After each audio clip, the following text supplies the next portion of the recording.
মরক্কোর বিপক্ষে ম্যাচের প্রথম ৩০ মিনিট যেন এক দুঃসময় পার করেছে ব্রাজিল। মাঠের খেলায় পরিকল্পনাহীন অস্থিরতার মধ্যে থাকা সেলে সাওলেদের যখন পুরোপুরি দিশেহারা দেখাচ্ছিল, ঠিক তখনই দৃশ্যপটে ভিনিসিয়াস জুনিয়র চিরচেনা ম্যাজিকের এক ঝলক দেখিয়ে দলকে সমতায় ফেরান এই ফরওয়ার্ড।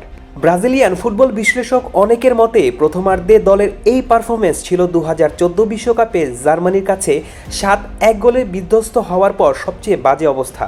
তবে সেই ঐতিহাসিক লজ্জার মতো এই ম্যাচটি অতটা বিষাদময় না হলেও এই হোঁচট ব্রাজিলের জন্য খুব একটা ক্ষতিকর হবে না বলেই আশা করা হচ্ছে।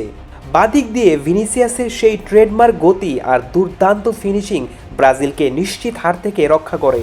এর আগে অবশ্য দুর্দান্ত ফুটবল খেলে মরক্কোকে যোগ্য দল হিসেবেই এগিয়ে নিয়েছিলেন ইসমাইল সাইভারি।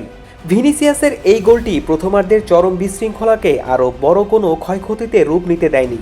তবে কোচ আনচেলত্তির জন্য এই ড্র আগামী শুক্রবারের হাইতি ম্যাচের আগে বেশ কিছু অস্বস্তিকর প্রশ্ন ছুড়ে দিয়েছে। টুর্নামেন্ট শুরু হওয়ার আগেই ব্রাজিলের কিছু দুর্বলতা পরিষ্কার হয়ে উঠেছিল। প্রথমত, মাঝমাঠ সৃজনশীলতা ও নিয়ন্ত্রণের অভাব। দ্বিতীয়ত, দলে কোনো স্পেশালিস্ট ফুলব্যাকের অনুপস্থিতি। কোচের স্কোয়াড নির্বাচনে সিদ্ধান্ত এই উদ্বেগগুলোকে আরও বাড়িয়ে দিয়েছিল।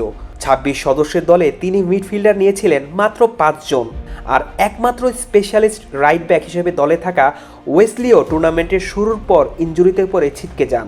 তার বিকল্প হিসেবে কোনো রাইট ব্যাক না ডেকে উল্টো একজন অতিরিক্ত ডিফেন্ডারকে দলে যোগ করেন আনচেলত্তি, যার খেসারত দিতে হচ্ছে রক্ষণভাগে।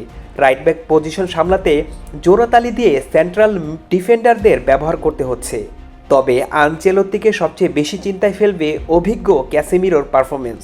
ম্যানচেস্টার ইউনাইটেডের হয়ে দারুণ একটি মৌসুম কাটানোর পর ৩৪ বছর বয়সী এই মিডফিল্ডারকে মনে করা হচ্ছিল ব্রাজিলের মাঝমাঠের প্রধান নোঙ্গর। কিন্তু ম্যাচে তিনি বারবার বলের নিয়ন্ত্রণ হারিয়েছেন, ভুল পাস দিয়েছেন এবং নিজের পজিশন ছেড়ে ভুল জায়গায় চলে গেছেন। Mohammad Amir Hossain, ultimate sports.